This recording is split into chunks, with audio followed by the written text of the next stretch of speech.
Man, I hope that comic does not fall over.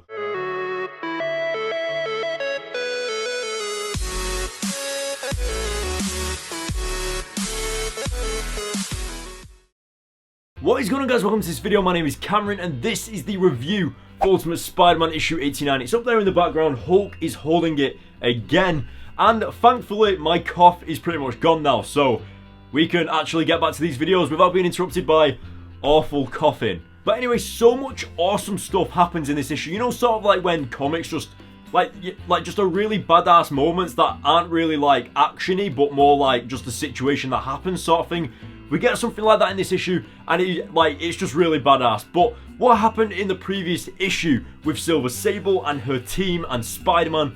Let's recap. So Spider-Man actually went looking for Silver Sable and her team known as Wild Pack, which is really weird because it sounds like Wildcats from High School Musical. And Spider-Man eventually found them. They had a fight. Spider-Man, ignoring his spider sense, got knocked out at the end of the issue. And of course that's going to be resurrected in this issue with him actually meeting the leader of Roxxon and Silver Sable completing her job of kidnapping Spider-Man. But as for the beginning of the issue, we did see that Spider-Man only just managed to keep his secret identity a secret from those security guards. It was such a close call, but obviously Spider-Man's identity can't be revealed that easily, so yeah, that wasn't gonna happen. We also can't forget that cool moment with Spider-Man actually breaking into Flash Thompson's house to interrogate him and webbing him over the mouth and just kind of having to sit there and wait for the webbing to dissolve.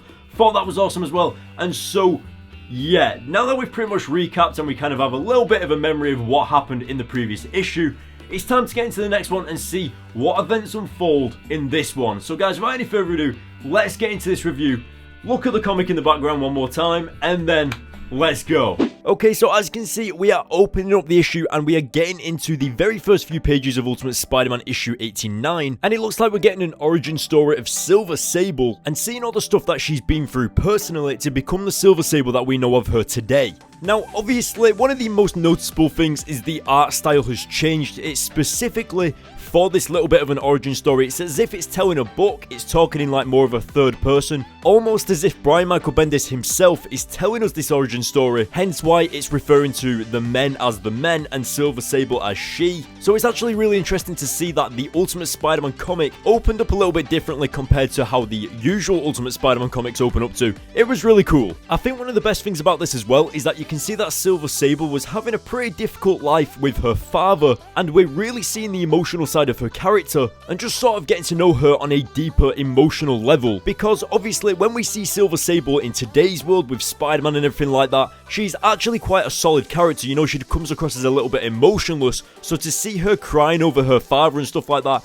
it's really interesting to see. So anyway, moving on throughout the issue, one of my favourite things of this entire issue is that the entire issue takes place with Peter Parker being interrogated. Like, there isn't really too much super action going on. It's mainly just this whole situation with Silver Sable and Mr. Roxxon and Peter Parker all in this interrogation. It's really awesome. It reminds me of the Ultimate Spider-Man issue 13, where Peter Parker and Mary Jane, for the entire issue, just sat in Peter Parker's bedroom. Brian Michael Bendis is a really good writer and is actually awesome at writing stuff like this, where it feels like the issue is jam-packed with everything, even though it all takes place in just one location. Now, as you can see on screen, Mr. Roxxon actually believes that Spider-Man is connected to Roxxon and has been protecting Roxxon, because all of the villains that have been trying to destroy Roxxon, Spider-Man has stopped. And really, Spider-Man was just stopping these people because they are supervillains and criminals and they need to be stopped. Whereas Mr. Roxxon actually thought that Spider-Man was looking out for Roxxon, and I have no idea how many times I just said Roxxon in one sentence, but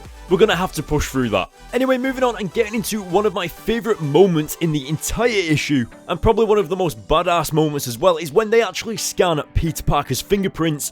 It blasts them directly to S.H.I.E.L.D. And this is why it's so awesome, because that means that Peter Parker is protected. And what I mean by that is that he's actually being watched, just like the Ultimates are. You know, like how big the Ultimates are and they're protected as well by S.H.I.E.L.D.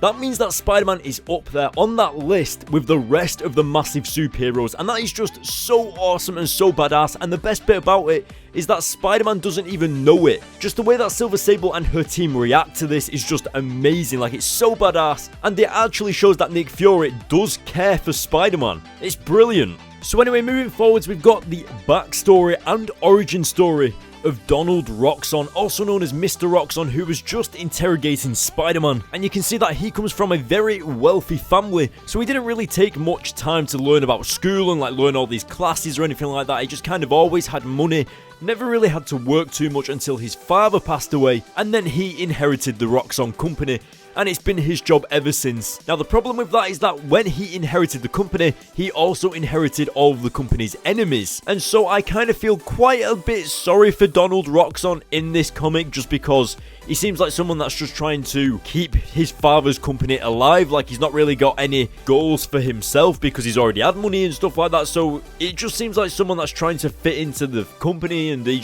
just seems like he's stuck in the middle of a sticky situation and he's got all these enemies. I feel so bad for him. And then of course we had like that little bit of a teaser backstory for Spider-Man as well. I actually really liked the art style for Spider-Man's like origin story little piece there in this comic. I thought that was awesome, and it was a fresh take on Spider-Man's art as well. Really cool. But of course, before we got that little Spider-Man origin backstory, we did see the building spontaneously explode, and as you could see, everyone was pretty scared. Nobody really knew what was going on, and then Spider-Man's spider sense goes off, and there are just groups of bombs being hurled towards these guys in the buildings, and Spider-Man takes the hit. And I just love the whole secrecy of the issue, where it's not actually showing who's throwing these bombs, they're just kind of coming out of nowhere, and you get a little bit of a hand there in one of the panels, but you still kind of can't tell who it is. So we go over to the next issue, and Spider-Man looks up in the sky, and we are finally introduced to the Ultimate Universe's The Vulture. And again, the art style just there towards the end with the Vulture and Spider-Man looking up is beautiful. I really do love the artwork and the different dynamics of the artwork throughout this issue. It is just amazing. But that is the end of the issue, guys. I hope you enjoyed it. Alright, so I bet you didn't expect the issue to open up the way it did, with like that really strange storytelling sort of thing going on. But it was nice to see the origin story of Silver Sable and the way her father passed away and he was like a Nazi hunter and all this crazy stuff. And that really set the bar for like the why Silver Sable is the way Silver Sable is. And I forgot to turn my other lights on. 1 second.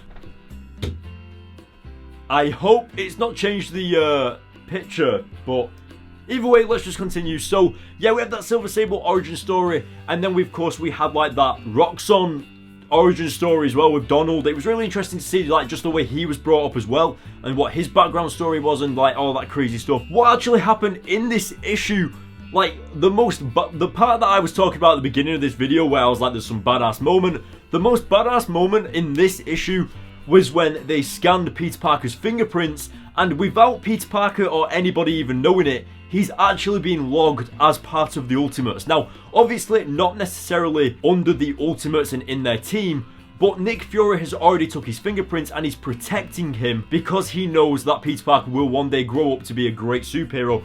Man, I'm getting goosebumps just thinking that Nick Fury has secretly protected Peter Parker under the S.H.I.E.L.D. database and under S.H.I.E.L.D. protection.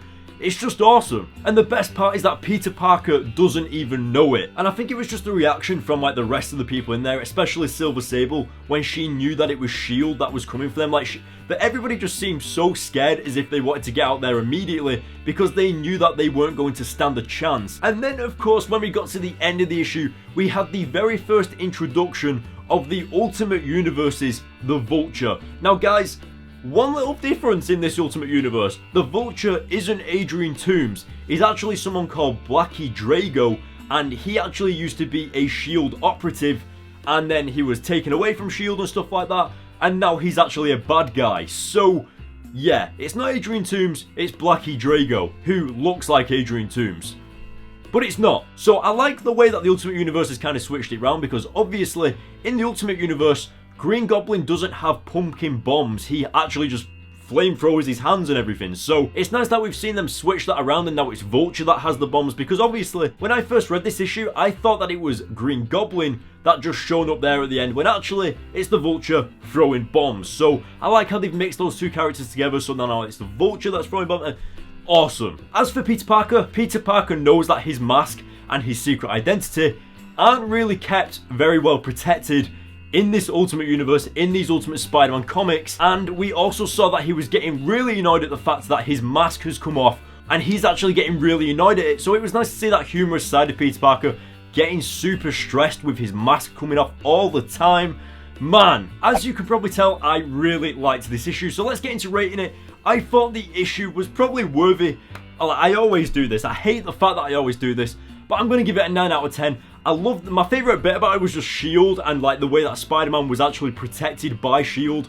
And the fact that Silver Sable knew that was really, really badass on just S.H.I.E.L.D.'s part, knowing that S.H.I.E.L.D. were going after Silver Sable and the way she got scared about it. It was awesome. It was really interesting to see that art style as well change when it was going into like that storytelling mode of Silver Sable's origin story. It was just really interesting to read about, and one of probably the most knowledgeable comics that we've had in a while in terms of learning about certain characters and why they are the way they are, and then also introducing the Vulture at the end.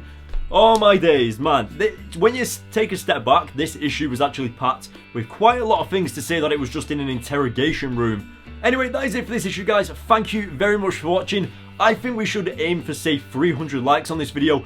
The issue was awesome. And of course, the next issue is Ultimate Spider-Man issue 90. We're getting really, really close to the Clone Saga now. And the Clone Saga, if you didn't know already, is one of my favourite sagas in the Ultimate Spider-Man comics. So I can't wait. Guys, let me know what you thought in the comment section below. Hit the like button on this video. Hit the subscribe button for more comic reviews like this. And of course, I will see you guys in my next video. Thank you very much for watching. I'll see you later.